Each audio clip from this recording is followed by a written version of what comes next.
오늘 우리가 나눌 말씀, 지난주에 이어서 요한복음 6장, 오늘 6장 끝부분까지 같이 공부하도록 하겠습니다.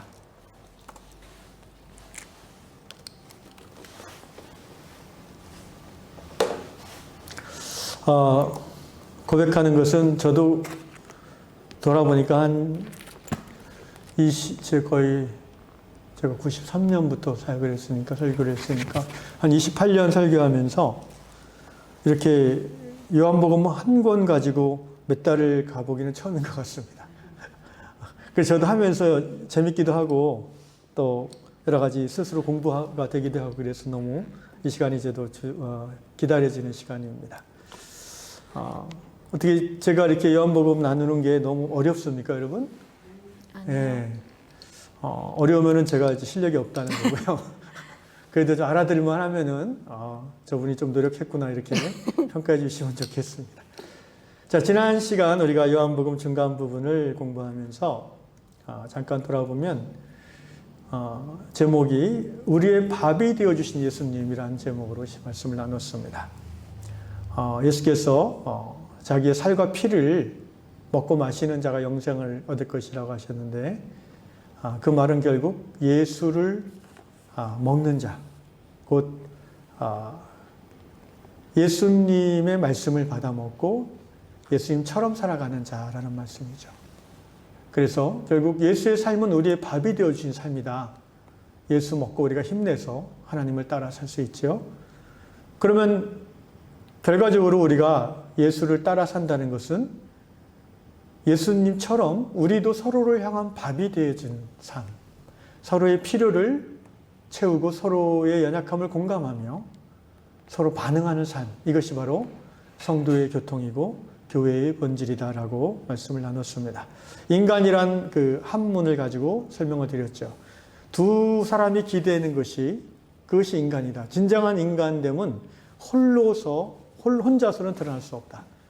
서로 기대고 사랑하고 의지하는 것이 참된 인간이고, 그 사이에서 사람과 사람 사이에 서로 반응하는 삶이 진정한 인간적인 삶이다라고 나눴습니다. 그래서 반응이란 말, response의 명사형이 responsibility, 서로 책임져주는 관계. 이것이야말로 성령의 코이노니아가 궁극적으로 드러나는 교회의 모습이다라고 생각을 합니다. 우리 요한교회야말로 바로 그러한 교회됨을 하나님이 예비하시고 7년 전에 시작하게 하셔서 오늘 여기까지 믿음의 걸음을 걸어오게 하셨다고 믿습니다. 제가 요한교회 부임한 이후로 가장 많이 들은 말 중에 하나가 우리 교회 밥이 맛있다는 건데, 한 번도 먹어보지 못해서 믿지 못하겠지만 그렇다고 하시니까 일단 믿고, 나중에 우리가 교회에서 이제 자유롭게 식사를 하게 되면은 제가 이 기도를 좀 하면 좋겠어요. 밥상 기도라고 이름 붙였는데, 그렇죠. 사실 밥상 기도잖아요. 밥 먹을 때 하는 기도가. 식사 기도는 이제 순우리 한자한 말이고, 밥상 기도. 한번 들어보십시오. 제가 이렇게, 이후에 다 같이 기도하면 좋겠습니다. 이 음식 앞에서 밥이 육신의 생명을 주듯이 내 영혼의 생명을 주신 예수님의 십자가와 부활을 기억합니다. 이 밥상 감사히 받고, 나도 생명을 살리는 밥의 삶을 살겠습니다. 아멘. 우리의 밥이 되신 예수님의 이름으로 기도합니다. 아멘. 지난주 말씀을 안 듣고 이 기도문을 들은 분은 굉장히 좀 어색하고 당황스러울 수 있는데, 그래도 지난주에 이 성경 말씀을 들은 분은 그럴 수도 있겠다라고 끄떡일 수 있다고 생각합니다. 아직 시간이 많이 있으니까 나중에 우리가 밥 먹을 때 되면 이 기도문으로 같이 기도하면 좋겠습니다. 이제 오늘 말씀으로 들어가서, 자, 6장 52절로 71절을 제가 한 절, 여러분이 한 절 교독하겠습니다. 지난주에 잠깐 겹치는 부분 리뷰하는 마음으로 다시 포함해서 읽겠습니다. 52절부터 끝절입니다. 그러므로 유대인들이 서로 다투어 이르되 이 사람이 어찌 능히 자기 살을 우리에게 주어 먹게 하겠느냐. 예수께서 이르시되 내가 진실로 진실로 너희에게 이르노니 인자의 살을 먹지 아니하고 인자의 피를 마시지 아니하면 너희 속에 생명이 없느니라. 내 살을 먹고 내 피를 마시는 자는 영생을 가졌고 마지막 날에 내가 그를 다시 살리리니. 내 살은 참된 양식이요 내 피는 참된 음료로다. 내 살을 먹고 내 피를 마시는 자는 내 안에 거하고 나도 그의 안에 거하나니 살아계신 아버지께서 나를 보내심에 내가 아버지로 말미암아 사는 것 같이 나를 먹는 그 사람도 나로 말미암아 살리라. 이것은 하늘에서 내려온 떡이니 조상들이 먹고도 죽은 그것과 같지 아니하여 이 떡을 먹는 자는 영원히 살리라. 이 말씀은 예수께서 가버나움 회당에서 가르치실 때에 하셨느니라. 제자 중 여럿이 듣고 말하되 이 말씀은 어렵도다 누가 들을 수 있느냐 한데 예수께서 스스로 제자들이 이 말씀에 대하여 수군거리는 줄 아시고 이르시되 이 말이 너희에게 걸림이 되느냐? 그러면 너희는 인자가 이전에 있던 곳으로 올라가는 것을 본다면 어떻게 하겠느냐? 살리는 것은 영이니 육은 무익하니라. 내가 너희에게 이른 말은 영이요 생명이라. 그러나 너희 중에 믿지 아니하는 자들이 있느니라 하시니 이는 예수께서 믿지 아니하는 자들이 누구며 자기를 팔자가 누구인지 처음부터 아심이로라. 또 이르시되 그러므로 전에 너희에게 말하기를 내 아버지께서 오게 하여 주지 아니하시면 누구든지 내게 올 수 없다 하였느니라 하시니라. 그때부터 그의 제자 중에서 많은 사람이 떠나가고 다시 그와 함께 다니지 아니하더라. 예수께서 12 제자에게 이르시되 너희도 가려느냐? 시몬 베드로가 대답하되 주여 영생의 말씀이 주께 있사오니 우리가 누구에게로 가오리이까? 우리가 주는 하나님의 거룩하신 자신 줄 믿고 알았사옵나이다. 예수께서 대답하시되 내가 너희 12를 택하지 아니하였느냐? 그러나 너희 중에 한 사람은 마귀니라 하시니 이 말씀은 가로 시몬의 아들 유다를 가리키심이라. 그는 12 중에 하나로 예수를 팔 자로라. 아멘. 68절 시몬 베드로의 대답 중에 영생의 말씀이 주께 있사오니 이라고 제목을 정하고 본문을 나누겠습니다. 52절부터 보시면 유대인들이 예수의 말씀을 듣고 서로 이렇게 논쟁이 붙었습니다. 이 사람이 어찌 능히 자기 살을 우리에게 줘 먹게 하겠냐? 이 사람이 어찌 자기 피를 우리에게 마시게 하겠냐? 아마도 사람들은 예수님의 말씀을 제대로 이해하지 못했다고 생각합니다. 그 중에 어떤 사람들은 그 예수님 당시에 이제 페르시아에서 건너온 그 미트라라는 그 밀교라고 하는데 보통 비밀스러운 종교죠. 미트라교의 사제인가 이렇게 예수님을 오해할 수도 있었습니다. 왜냐하면 미트라교란 게 이제 온 세상을 황폐하게 하는 그 괴물 소가 있는데 그 소를 미트라라는 신이 이제 잡아 죽여서 그 피를 대지에 뿌릴 때에 황폐해진 대지에 생명의 새싹들이 났다는 그런 신화 속에서 이제 미트라라는 신을 모시는 그런 종교입니다. 그래서 그 당시 로마의 그 아들을 군대에 보내는 전쟁에 참여하는 어머니들은 이 미트라교를 믿는 분들은 황소의 피를 받아서 전쟁에 나가는 그 아들에게 얘야 이걸 먹으면 죽지 않아 이거 마셔 이렇게 권했다고 합니다. 어머니 마음이겠죠. 살을 먹고 피를 마시라는 이 말씀을 아마도 사람들은 이렇게 오해했을 수도 있습니다. 그런데 이 말씀을 듣는 지금 대부분의 사람들은 유대인들입니다. 그렇다면 자연스럽게 미트라교로 오해하는 분들도 소수 있을 수 있겠지만 로마의 통치하에 있었으니까 헬라 문화권이었으니까 그렇지만 이 살을 먹고 피를 마시라는 말씀을 들을 때에 아마도 그 중에 몇 사람은 자연스럽게 출애굽 10번째 재앙 곧 유월절 어린 양을 떠올릴 수도 있었을 텐데 본문에는 그런 흔적이 보이지 않습니다. 지금 이제부터 제가 얘기하는 것은 우리가 오늘 우리 교회에서 행하고 있는 성찬의 근원을 지금 설명하는 것입니다. 성찬식의 근원. 예수님 오시기 약 1400여 년 전 하나님께서 물에서 건진 아이 모세를 통해서 이스라엘 백성들이 애굽의 노예에서 이제 출애굽하여 광야에서 하나님을 예배하는 그 이스라엘 족속을 처음 민족을 이루는 그 과정에서 이제 노예들이 수십만 명, 수백만 명이 빠져나간다고 하니까 당연히 애굽의 그 파라오 왕과 관료들은 거부했겠지요. 그러면서 이제 하나님이 모세를 통해서 10가지 재앙을 그들에게 쏟아부음으로 정말 그 재앙의 융단 폭격을 받았죠.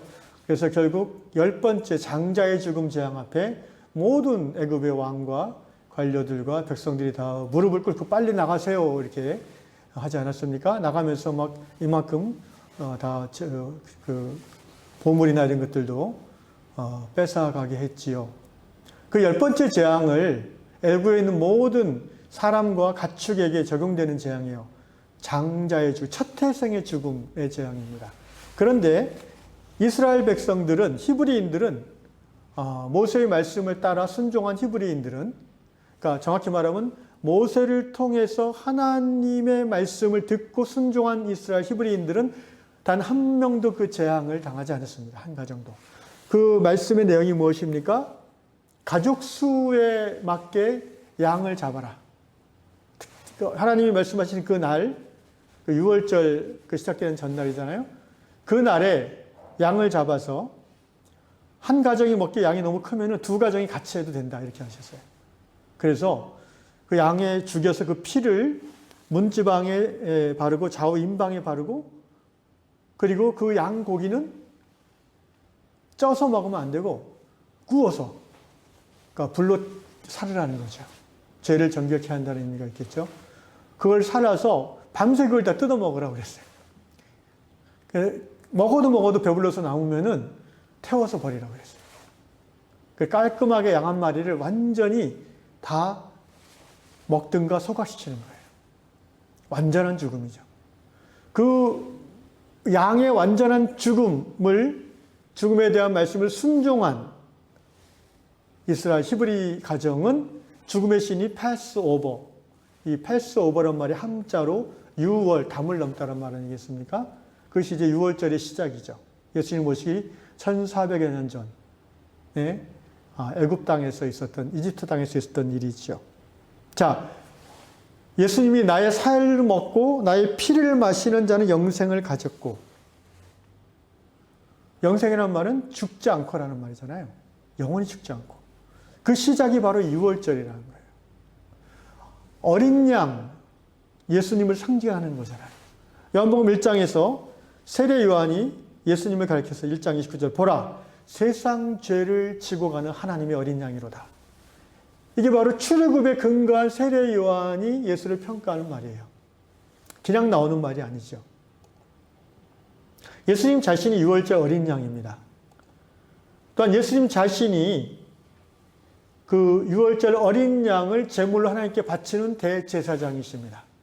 그러니까 예수님은 제사를 집례하는 제사장과 동시에 제사의 제물의 역할을 하신 거예요. 피와 살을 먹으라는, 내 살을 뜯어먹고 내 피를 마시라는 말씀은 바로 출애굽의 10번째 재앙을 뛰어넘게 했던 그 하나님의 생명의 말씀의 연장선상, 확장선상에서 있는 예수님의 말씀인 거죠. 그러니까 적어도 유대인들이라면은 저게 출애굽 그 양의 피를 바르고 살을 먹던, 그럼으로써 죽음을 피할 수 있었던, 그러니까 저 살과 저 사람 피를 먹고 마시면은 하나님이 주신 죽음의 재앙을 건너뛸 수 있는, 당하지 않을 수 있는, 뭐 이렇게 이해한 사람이 있을 만도 한데 거의 없었고, 맨 끝에 보면 이제 베드로의 고백에서 그러한 이해의 일단을 찾아볼 수가 있습니다. 그래서 이제 54절 내 살을 먹고 내 피를 마시는 자는 영생을 가졌고 마지막 날에 내가 그를 다시 살리리니, 곧 예수님 이후에 재림하실 때에 완전한 부활의 몸으로 살려낼 거라는 겁니다. 이 마지막 날에 내가 그를 살린다는 말씀이 6장에서 한 4번이나 나옵니다.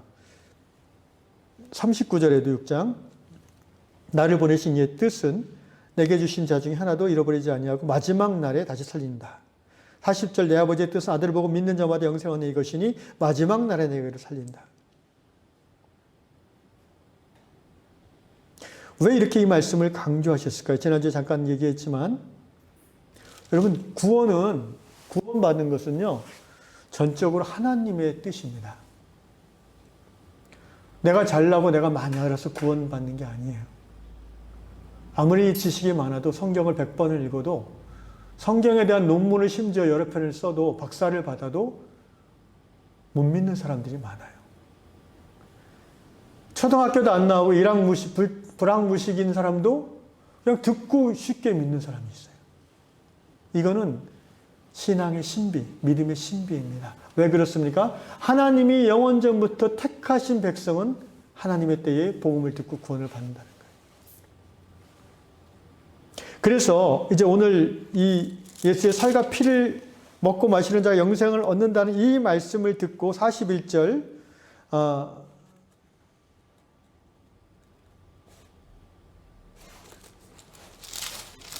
6장 60절에 보면 제자 중 여럿이 듣고 말하되 이 말씀은 어렵도다. 누가 들을 수 있느냐?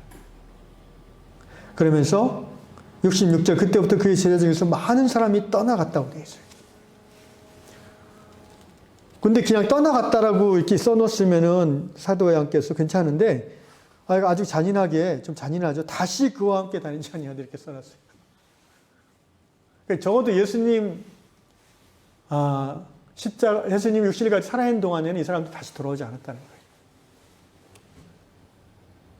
예수님과 동시대 같은 지역에 살고 예수의 기적을 체험한, 표적을 보고 따라다녔던, 또는 예수의 기적을 보고 자기 배를 불릴까 하고 따라왔던 그 대부분의 사람들이 하나님 아버지께서 예수님에게 보내지 않았다는 거예요.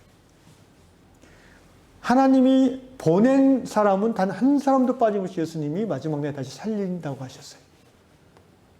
구원은 오직 하나님으로 말미암는 것입니다. 구원은 나의 노력과 나의 결심만으로 이루어질 수 없는 것입니다. 자, 그러면 결론적으로 예수의 피를 먹는다는 게 뭐냐? 결국 간단히 말하면요. 지난주에 제가 예수님이 우리의 밥이 되셨다고 그랬잖아요. 그 밥 먹고 힘내서 살 수 있다고 그랬잖아요. 밥 힘으로 사는 거예요, 한국 사람. 그죠? 결국 뭐냐? 예수를 먹는다는 거는요. 예수의 말씀을 먹는 거예요. 아주 쉬워요. 자, 보십시오. 56절 내 살을 먹고 내 피를 마시는 자는 내 안에 거하고 나도 그 안에 거하나니. 57절 살아계신 아버지께서 나를 보내심에 내가 아버지로 말미암아 사는 것 같이 나를 먹는 그 사람도 나로 말미암아 살리라. 이것은 하늘에서 내려온 떡이니 조상들이 먹고도 죽은 그것과 같지 아니하여, 조상들이 먹고도 죽은 그것은 이제 만나죠. 근데 그것과 좀 달라요. 유대교랑 달라요. 여러분, 예수님이 유대인으로서 유대교의 배경에서 성장하셨고 유대교의 경전인 구약 성경을 통달하신 분이었지만 예수님은 유대교에 머물지 않으시는 분이에요. 지금 21세기에도 유대교를 믿는 유대인들은 예수를 선지자 중에 하나로만 인정해요. 그러나 예수는 선지자 중에 하나가 아니라 선지자를 이 땅에 파송하신 하나님 자신인 것을 우리는 깨닫고 믿습니다. 이것이 크리스찬이티, 기독교입니다. 지금 예수께서 58절에서 조상들이 먹고도 죽은 그것과 다르다, 내가 주는 떡은, 이 말은 유대교와의 차별화를 선언하는 거예요. 유대교는 이제 더 이상 구원에 이르는 길이 아니라는 거예요. 은근히, 그러니까 요새 말로 하면 유대교를 디스하는 거예요, 지금 예수님. 그리고 새 포도주는 어떻게? 새 부대. 이 크리스찬이티, 기독교라는 것이 하나님의 생명의 복음을 담지하는 새 부대가 이제 주어진다는 거예요. 그러면서 보십시오. 내 살을 먹고 내 피를 마신다는 것이 뭐냐면은 56절에 내 살을 먹고 내 피를 마신 결과는 뭐예요? 예수 안에 거하는 거예요. 그리고 나도 그 안에 거해요. 그런데 이 말씀이 요한복음 15장 7절에 이렇게 또 나옵니다. 너희가 내 안에 가고 내 말이 너희 안에 거하면. 결국 예수 살과 피를 먹는 결과는 예수 안에 거하는 거예요. 그런데 요한복음 15장에 가면은 너희가 나 예수 안에 거하고 그리고 내가 너희 안에 거한다고 하므로 내 말이 너희 안에 거한다고 말씀하셨어요. 결국 예수의 말씀이 우리 안에 거하는 것이 예수의 살과 피를 먹는 것이고 그 결과는 우리가 예수 안에 거하는 거예요. 이 사도 바울의 그 대표적인 그 신학이죠. 엔토 크리스토스라고 표현한 헬라어로 in Christ, 그리스도 안에서의 나라는 거예요. 예수 믿기 전에 나는 뭐예요? 그리스도 밖에 나예요. 그냥 세상 사람이에요. 죄로 말미암아 죽을 수밖에 없는 하나님을 모르는 인간이에요. 그런데 이제 생명의 복음, 하나님의 은혜 가운데, 은총 가운데 하나님의 때가 되어 하나님의 구원받기로 예정된 사람 중에 하나인 내가 생명이신 예수를 받아들이게 됐어요. 예수를 먹었어요. 예수의 살과 피를 먹었어요. 예수의 말씀을 먹었어요. 그리고 내가 예수 안에 들어가게 됐어요. 할렐루야. 예수 안에 있는 나. 내가 예수를 몰랐던 예수 밖에 있던 나와는 똑같은 나지만 또한 전혀 다른 나예요. 하나는 그리스도 밖에 있던 영원히 죽을 수밖에 없는 나고 이제 나는 영원한 생명을 얻은 나가 됐습니다. 너희가 내 안에 가고 내 말이 너희 안에 거하면. 그리고 요한복음 15장 10절에는요. 내가 아버지의 계명, 말씀을 지켜 그의 사랑 안에 거하는 것 같이 너희도 내 계명, 내 말씀을 지키면 내 사랑 안에 거하리라. 예수님의 말씀을 지키면 예수의 사랑 안에 거해요. 예수의 살과 피를 먹으면 예수 안에 거해요. 결국 살과 피를 먹는다는 것은 한마디로 말씀을 먹는 것이다. 자, 따라합시다. 살과 피를 먹는 것은 예수 말씀을 먹는 것이다. 아멘. 이제 쉽게 이해가 됐습니다. 우리가 성찬식에서 예수의 살과 피를 상징하는, 기념하는 떡과 포도주를 마시는 것은 결국 뭐예요? 예수의 말씀이 내 안에 들어오시는 거예요. 그러면 우리가 왜 우리나라 옛날, 요새도 그런 말을 하는지 모르겠지만 옛날에 이런 말씀 어른들이 많이 했어요. 선생님들이 야야야 잘 들어 다 살과 피가 되는 말이야. 그런 말 들어보셨어요? 어렸을 때? 네? 너 이거 잘 들어. 나중에 네 다 살이 되고 피가 되는 말이야. 어떻게 우리 조상들은 참 이 성경하고 통하는 그런 이 어법을 많이 쓰셨어요. 하나님을 사랑하시는 민족이에요, 우리 민족은. 여러분 잘 들으십시오. 이게 살과 다 피가 되는 거예요. 그 말은 이것이 네 생명을 북돋아준다는 거예요. 밥을 먹으면 육신의 생명이 힘이 얻지만 그렇잖아요. 우리 안에 에너지가 생기고 세포 분열이 왕성히 이루어지고 건강해지잖아요. 밥을 먹음으로. 근데 예수를 먹으면, 예수가 우리의 밥이니까 우리의 영의 생명이 강건해지는 거예요.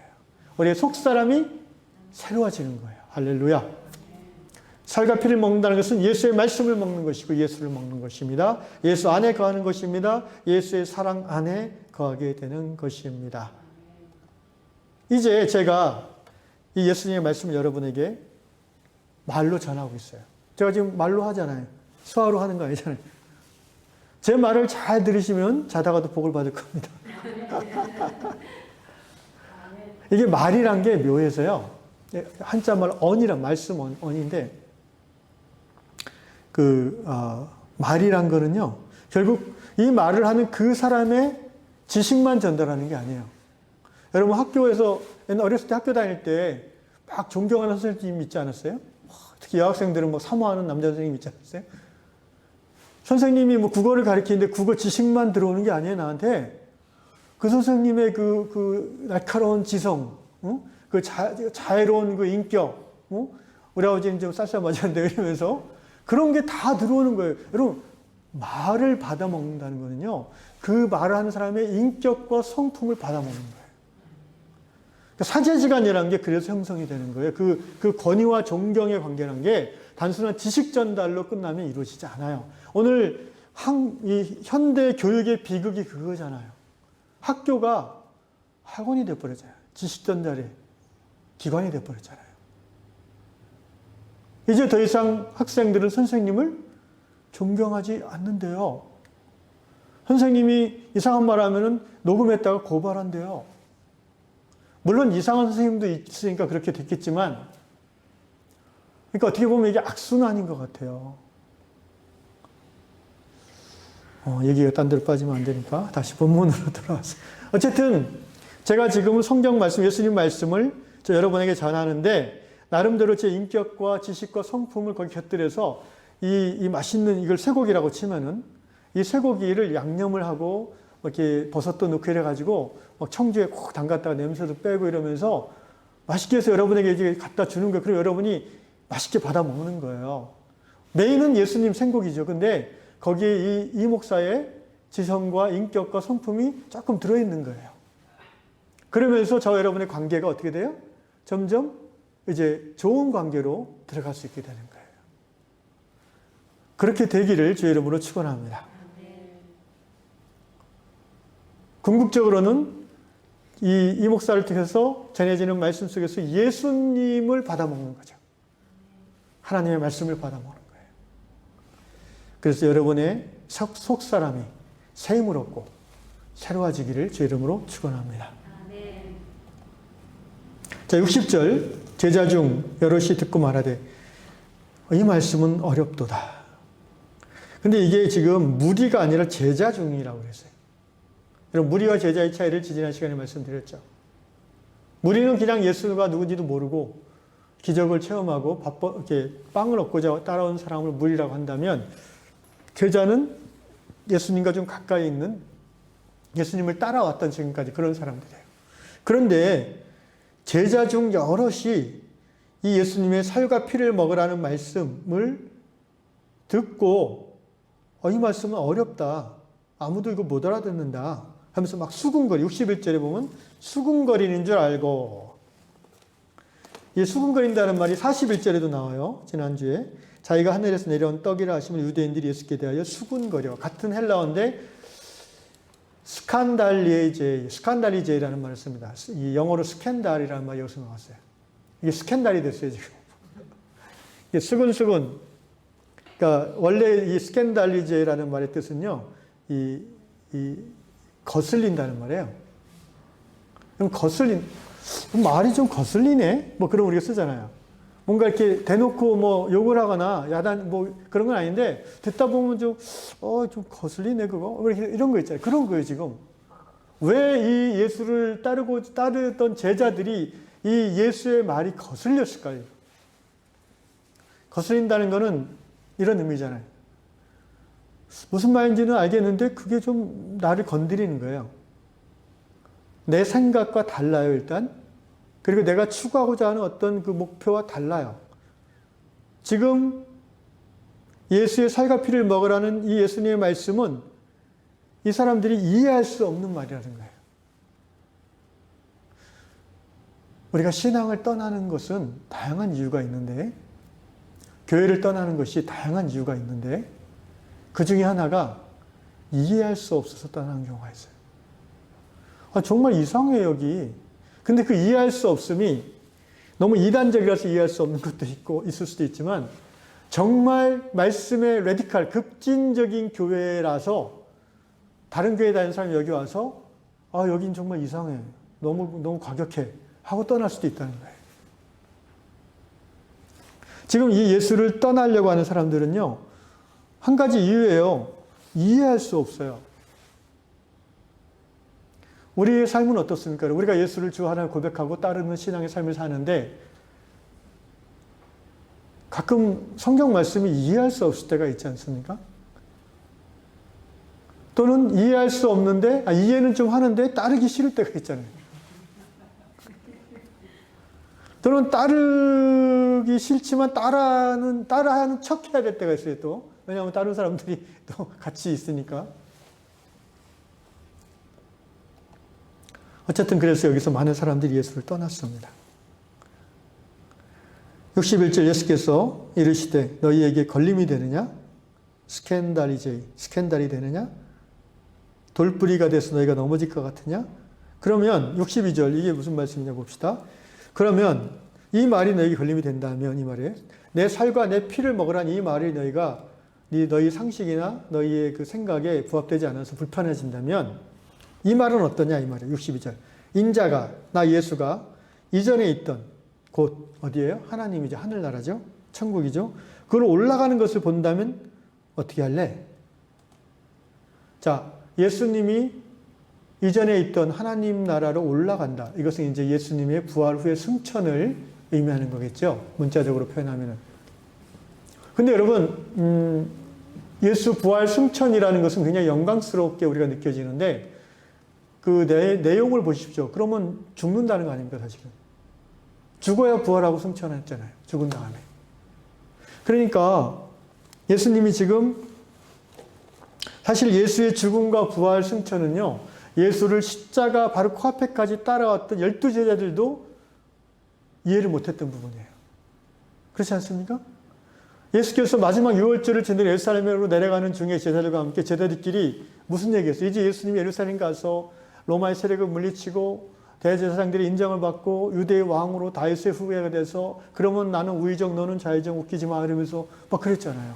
12제자가. 예수님의 마지막까지 가르침받고 그 많은 기적과 하나님의 말씀을 들었고 예수를 그렇게 사랑했다는 그 제자들조차도 예수님이 나 이제 예루살렘 가서 십자가 달려 죽는다. 그리고 부활할 것이다. 이 말씀을 여러 번 들었는데 안 받아들였어요. 그러니까 들었는데 사람은요. 자기가 듣고 싶은 것만 들어요. 그러니까 분명히 말은 알아들었는데 기억이 없어. 그러니까 자기들끼리 예수님이 왕 될 거야. 뭐 이런 얘기를 하고 있는 거예요. 메시아이신 예수님이 다윗의 뒤를 이어서 이스라엘 나라를 회복하실 거야. 이게 성경에 다 나오는 말이에요.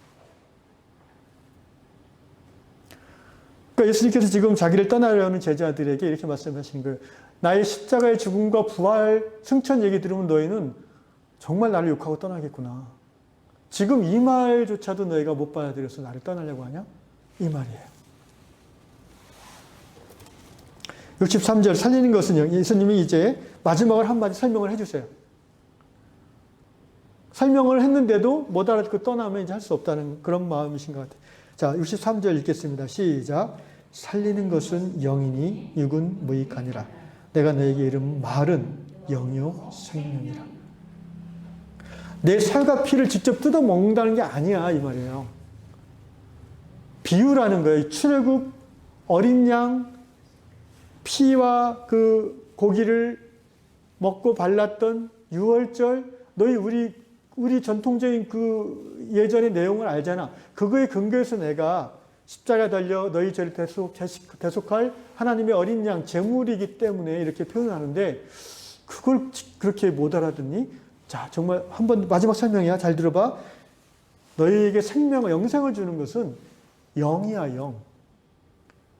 육을 내 살을 이거 먹어봤자 단백질밖에 안 되잖아. 이게 너희에게 죄를 사함받고 영원한 생명을 주는 게 아니야. 내 피 먹어봤자 뭐 내 피나 소 피나 크게 다를 거 없잖아. 여러분 그렇지 않아요? 사람 피나 소 피나 닭 피나 그 분자 차원에서 분석해보면 내용 다 거의 다 비슷한 거예요. 살리는 것은 영이야, 영. 내가 너에게 이른 이 말이 영이야, 영. 영의 말이라는 거예요. 이게 생명을 주는 말. 그러니까 살과 피를 먹는 것은 뭐예요? 내 말을 받아들인다는 거예요. 예수의 말씀을 먹는, 하나님의 생명의 말씀을 먹으면 살 거라는 거예요. 64절 무서운 말씀하십니다. 64절 시작. 그러나 너희 중에 믿지 아니하는 자들이 있느니라 하시니 이는 예수께서 믿지 아니하는 자들이 누구며 자기를 팔 자가 누구인지 처음부터 아심이라 라고 사도 요한은 해석하셨어요. 성령의 감동으로. 이건 요한의 해석이에요, 지금. 그렇잖아요. 요한이 이렇게, 근데 요한의 해석인데 중요한 건 이게 성경 말씀으로 기록된 거예요. 그럼 이게 사실이고 진리인 거예요. 예수께서는 수많은 사람들이 있지만 그 중에 구원받을 자가 누구인지를 아신다는 거예요. 하나님의 영원한 예정 가운데 마지막 때에 예수께서 살려낼 자가 누구인지를 예수님은 처음부터 아셨다는 거예요. 성령의 하나님의 깊은 곳까지 아시는 성령의 감동하심으로 예수님은 그 사람들의 미래를 보셨다는 겁니다.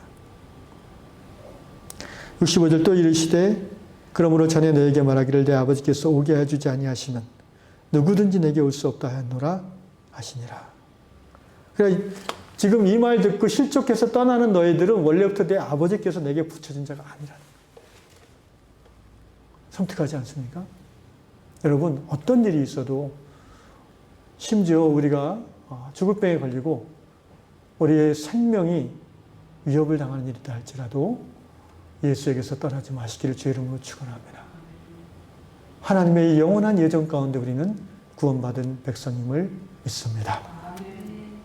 66절, 그때부터 그의 제자 중에서 많은 사람이 떠나갔다고 다시 그와 함께 다니지 아니했어요.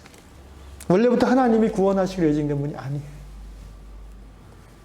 성경이 이렇게 기록됐기 때문에 우리가 그렇게 말할 수 있어요. 67절, 예수께서 12제자에게 이르시되 너희도 가려느냐. 이 장면을 연극으로 이렇게 한번 무대에 올리면은 굉장히 어떤 배경음악이 나와야 될까요? 기쁜 음악? 신나는 음악? 아니면 비통한 음악? 쓸쓸한 음악? 4번. 쓸쓸한 음악. 수백 명이 이렇게 있다가 이상한 사람이네. 후 가버렸어요. 달랑 12명 남았어요. 예수님께서 12명 보고 너희도 가려느냐? 그때 예수님이 얼마나 쓸쓸하셨을까? 얼마나 우울하셨을까? 모르겠어요. 제 생각이고 그거는 우울하지 않으실 수도 있어요. 어쨌든 이렇게 제3자가 봤을 때 연극으로 봐도 굉장히 좀 마음이 씁쓸하고 힘든 민망한 장면일 것 같아요. 항상 그 복음서에 보면 이때 베드로가 활약을 합니다. 마태복음 16장에서도 예수께서 사람들이 나를 누구라 하느냐, 엘리야라 합니다. 세례 요한이라 합니다. 세례 요한이 죽었다 살아난 사람이라 합니다. 그때 이제 베드로가 탁 차고 일어나서 뭐라고요? 주는 그리스도시요 살아계신 하나님의 아들이십니다. 그렇게 얘기할 때 예수님이 아마 성경에 나오지 않지만 표정이 확 밝아지셨을 거예요. 그리고 말씀하시기를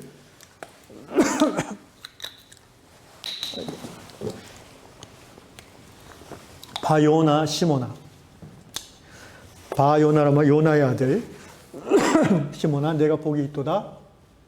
이것을 내가 안 것은 혈육으로 한 것이 아니다. 이 말은 내가 부모 잘 만나서 IQ가 높아서 그거 한 게 아니라, 내가 좋은 대학 나와서 그거 깨달은 게 아니라 내 하늘 아버지께서 너에게 알게 하신 거다. 그러니까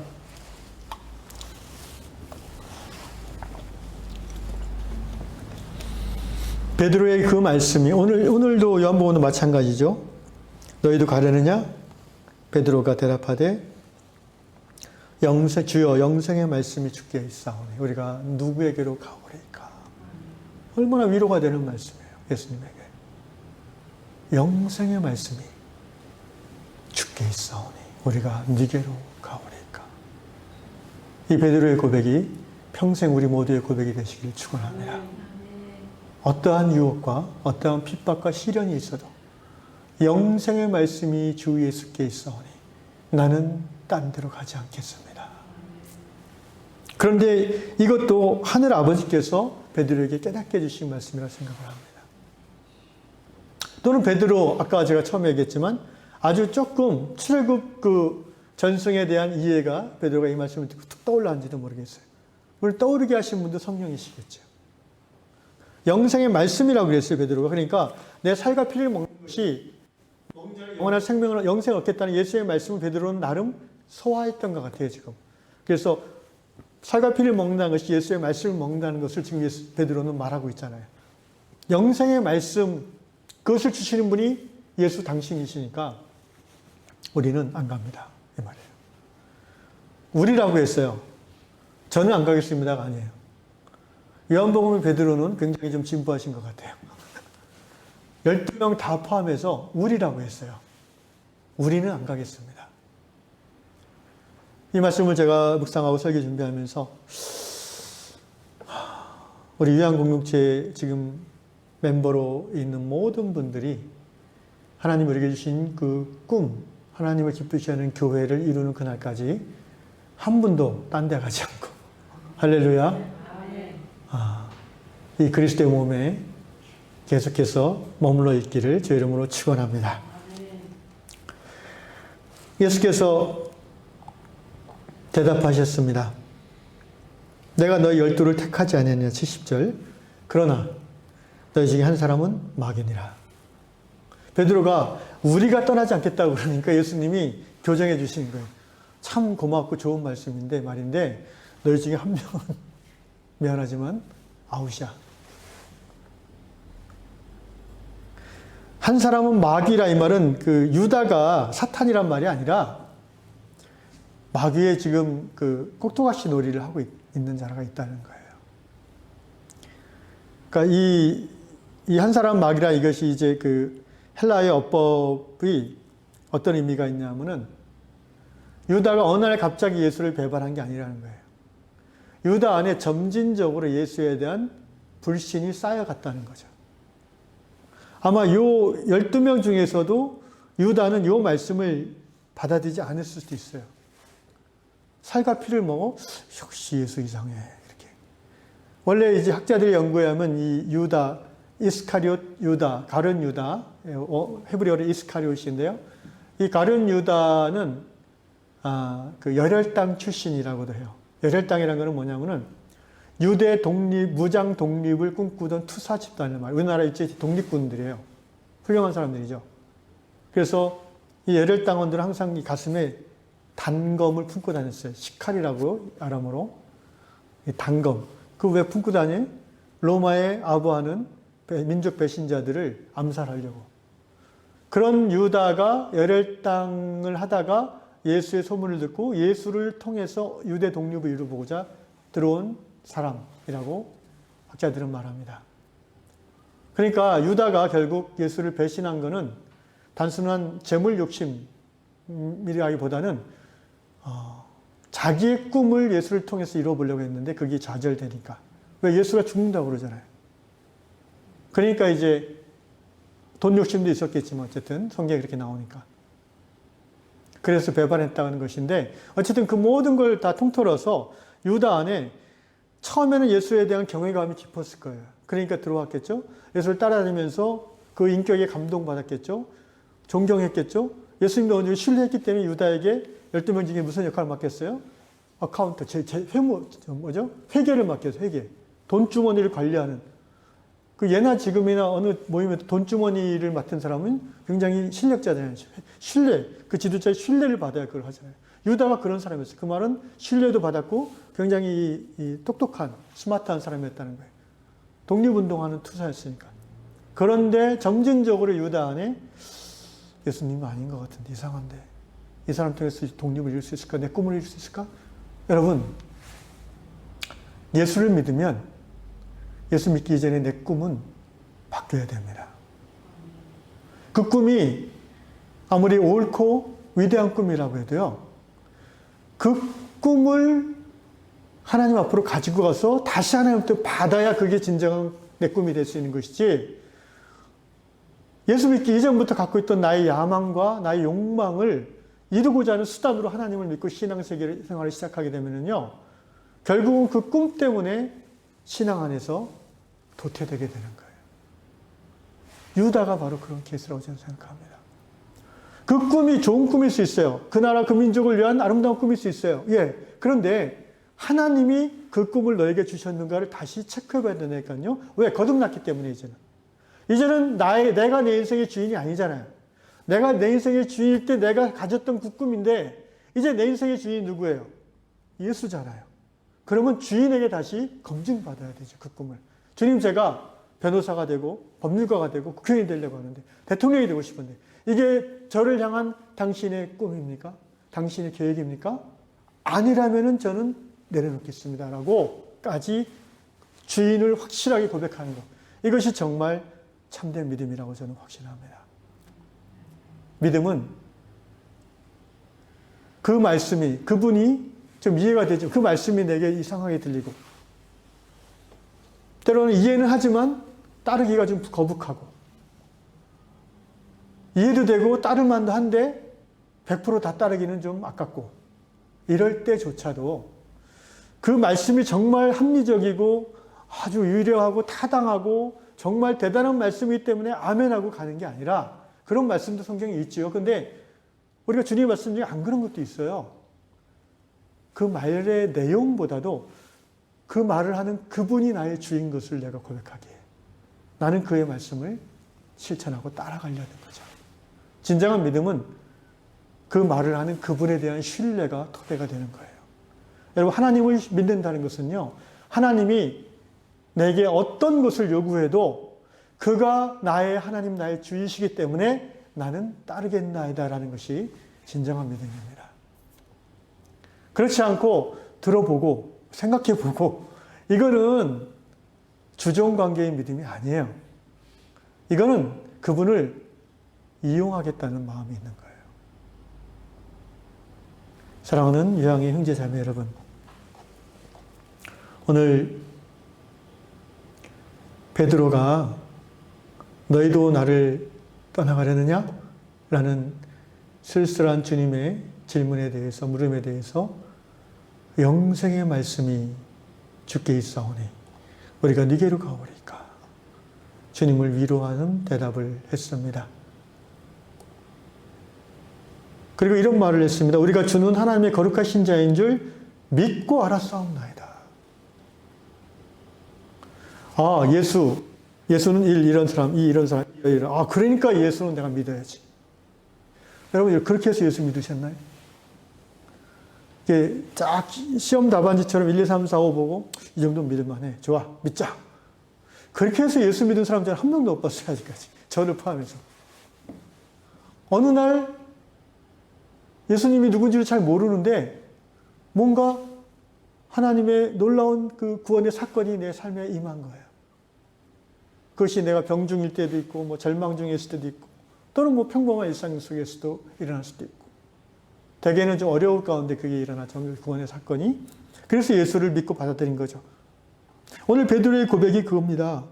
우리가 주는 하나님의 거룩하신 자인 줄 믿고 그 다음에 알아가는 거예요. 이게 베드로의 고백에 나오고 주 4세기의 유명한 그 교부신학자 어거스틴이 이 말을 했어요. 영어로 하면 I believe to know. 나는 알기 위해서 믿는다. 보통 우리는 야, 뭘 알아야 믿지. 예, 그것도 맞는 말이에요. 무작정 믿는 거는 좋은 믿음이 될 수 없어요. 우리는 의심하고 따져보는 믿음이 필요해요. 그런데 또 어떤 경우에 성경은 우리가 이해되지 않아도 믿으라고 해요. 그러면 이해할 거라는 거예요. 믿으면 알 거라는 거예요. 특별히 영적인 지식들은요, 우리가 먼저 그 말씀하시는 그분에 대한 신뢰를 바탕으로 아멘 믿을 때에 아하 하고 깨달아지는 경우가 많아요. 그렇습니다. 신앙은 절대적 신뢰입니다. 때로 이해되지 않고 때로 부담스럽고 그 말씀하신 그 내용이 납득이 안 될 때가 있다 할지라도 내 주위에 많은 사람들이 야 그러지 말라고 말릴 때일지라도 그 말씀을 하신 그분이 내 주 예수 그리스도이시기에 나는 믿고 따르겠나이다. 이것이 진정한 신앙입니다. 결론을 내겠습니다. 참된 믿음은요, 우리가 예수를 나의 삶의 주로 하나님으로 고백했다면 진정한 믿음은 그 주님이신 그분을 따라가는 거예요. 어떤 경우에도. 어떤 경우에도. 이해가 안 돼요? 그러면 하나님께서 이해하게 하실 때가 있을 겁니다. 라고 믿고 따라가는 거예요. 너무 막대한 그 경제적인 손실이 나요? 하나님께서 필요하니까 하나님께서 가져가시고 나중에 또 필요하시면 주실 줄로 믿습니다. 라는 믿음으로 순종하고 따라가는 거예요. 주위 세상 사람들이나 또는 연약한 믿음을 가진 믿음이 어린 사람 자꾸 말려요? 그러면 안 돼요. 아니, 뭐 이 나이에 무슨 선교사로 간다고 당신 이상해졌어요. 그래도 그렇게 내게 말씀하신 분이 하나님이고 또 교회의 성숙한 믿음의 리더들이 그것을 동의하고 건면해 준다면 나는 하나님의 말씀을 믿고 따라가겠다는 거죠. 우리가 예수의 주되심을 고백한 후에 자꾸 방황하는 이유는 이전에 우리가 따랐던 주인들, 이전에 우리가 섬겼던 우상들, 뭐죠? 재물, 명예, 권력, 인기, 그것과 부딪혀서 그러는 거예요. 오늘 우리가 처음에 찬양했던 그 찬양을 우리 같이 하고 마무리하면 좋겠습니다. 제가 지난 주일 하늘 꿈을 이뤄가는 요양공동체라는 제목으로 우리가 앞으로 이루어가야 될 교회에 대한 꿈의 일부분을 나누었습니다. 여러분 원래 꿈이란 것은 현실에서 이루어지기 어렵기 때문에 꿈인 거 아니겠습니까? 성령 충만받은 예루살렘 120 문도들에게 그래서 성령 받은 다음에 꿈이 주어지는 거예요. 왜냐하면 성령의 능력으로서만이 현실의 벽을 뛰어넘을 수 있기 때문에 그렇습니다. 사람의 생각, 이성만으로는 그 꿈은 이루어지지 않는 것, 그것이 바로 하나님 주시는 꿈이에요. 저는 우리 요한공동체 하나님께서 하나님을 기쁘시게 하는 교회를 이루라는 꿈을 주신 걸로 믿습니다.